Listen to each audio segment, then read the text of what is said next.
With my sketch pencil, I outlined ideas for the ring pillow. 10 minutes later, wedding chimes rang, and I heard a familiar whistle. Larea and I hurried to the front of the shop, pushing each other aside in hopes of getting there first. At the last second, I let her pass. She was going for the guy. I just wanted to see if the shipment had arrived. A man dressed in a brown uniform waited out front, holding a scanner. "Hi, Colton," we greeted the delivery man simultaneously. "Hi, ladies. Your wait is over." Colton motioned to the long box behind him. "I have a couple more boxes like this in the truck." Larea pumped her fist in the air. "They're finally here. I'll sign for them." Colton flourished his scanner and Larea signed, her grin widening. He took back the scanner, studying it for a moment before pushing a couple of buttons. "Zubiondo. I've been meaning to ask you, where does that name come from?" "From Spain. I'm Basque." Lorea's face lit up as it always did when she spoke of her heritage. Bonus points for Colton. I rooted for anyone who might improve Lorea's attitude toward dating. Colton nodded. "That's great. You ever been there?" "No, but I will someday." I couldn't be sure, but it seemed like Lorea was on the verge of flirting with the delivery guy. If only Colton would get up the nerve to ask her out. He pushed the large box forward on a dolly, and I pointed to the back of the store. "Can you roll those to the back room so we don't have to carry them?" "Anything for you, Adri." He followed me and set the box down.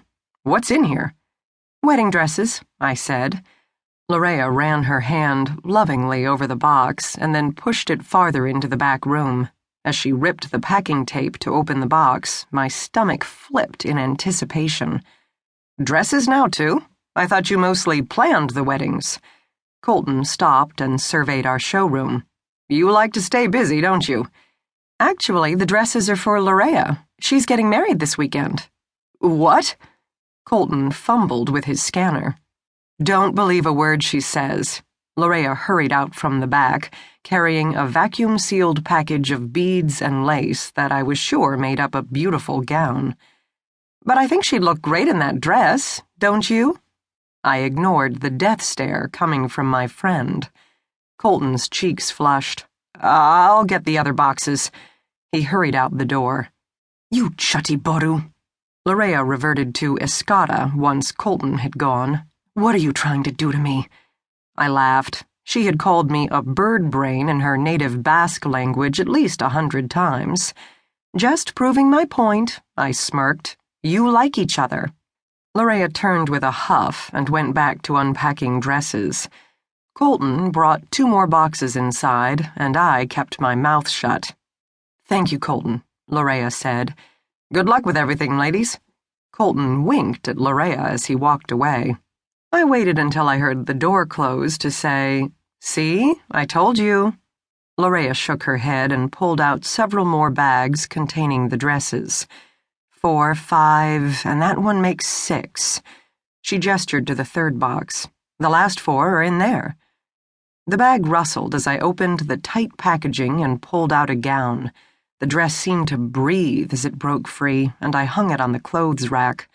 My fingers fluttered, struggling with the zipper. For a moment, I wished that Briette could be with me to enjoy this moment.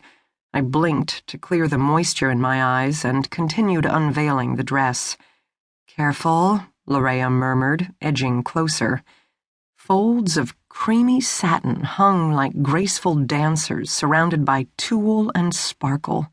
We both sighed as I unfastened the train.